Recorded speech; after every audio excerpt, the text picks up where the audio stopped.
According to my memory, it took almost 11 more years for the weight of the problem to provoke in me a commensurate sadness, and even then it lasted only for about 20 minutes. It was fall 2009, a month before my 19th birthday. My father was in Antarctica, and I'd come home from college to spend a long weekend with my mother. I remember the clocks had just been set back, and the early nightfall still felt abrupt and unfamiliar. We decided to watch a movie, and, knowing nothing about it, I suggested Lars von Trier's Melancholia, which I'd been assigned to watch anyway for a class. My mother propped the laptop on her knees, and we sat up against her headboard staring at its screen. In the movie, Kirsten Dunst plays a woman suffering from melancholic depression, and Charlotte Gainsbourg plays her sister. The plot revolves around the sudden appearance of a new planet in the sky, which scientists have dubbed Melancholia. Gainsbourg is confident, in line with the prevailing wisdom, that Melancholia will pass close to Earth and then shoot past it. Dunst is convinced it will make direct impact, killing everyone. On the day of the projected flyby, the family gathers on the terrace to watch the spectacle. The planet floats like a sightless face, a huge pale mask over the grounds of their palatial home. Gainsbourg's young son twists a green twig into a circle, which they use to track the planet's progress across the sky. As Melancholia flies past Earth, Gainsbourg watches it grow smaller and smaller in the rudimentary frame, receding into space.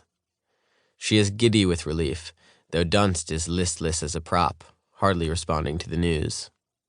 The next morning, Gainsbourg places the twig to her eye once more, and is shocked to see that the planet appears to have grown larger. In a panic, she places the circle to her eye again and again, but the result doesn't change. In the pull of Earth's gravitational field, Melancholia has circled back and is headed straight for them. In the last scene, Gainsbourg, her son, and Dunst share a final meal together. Above them, Melancholia has replaced the sky itself, its cratered surface obscuring all the blue. For the first time in the movie, Dunst is calm. There is a new life to her gestures, as if Melancholia has brought something inside of her into alignment. Dunst tells her nephew not to worry, that they can escape the collision by hiding in a magic cave. Grabbing her sister too, she leads them to the top of a small hill and constructs a fragile teepee from broken branches, insisting they all sit inside. As the planet gets nearer, each of them adopts a pose. Gainsbourg is bent double and sobbing.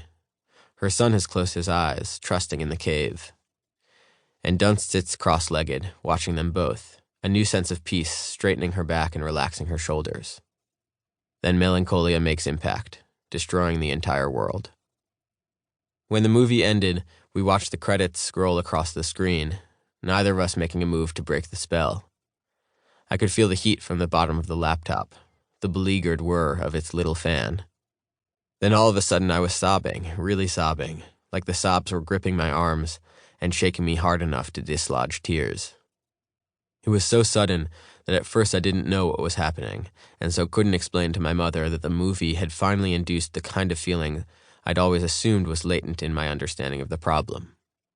This fathomless realization that the world I knew could end, might end, was perhaps in the process of ending. The feeling reminded me of certain dreams I'd had. In these dreams, I would plunge into a body of water and realize I was sinking. Casually at first, and then with increasing urgency, I would thrash my limbs around, trying my hardest to swim.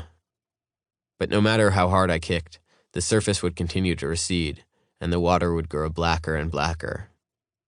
Eventually it would occur to me that I'd exhausted all my options, and that I was soon going to drown.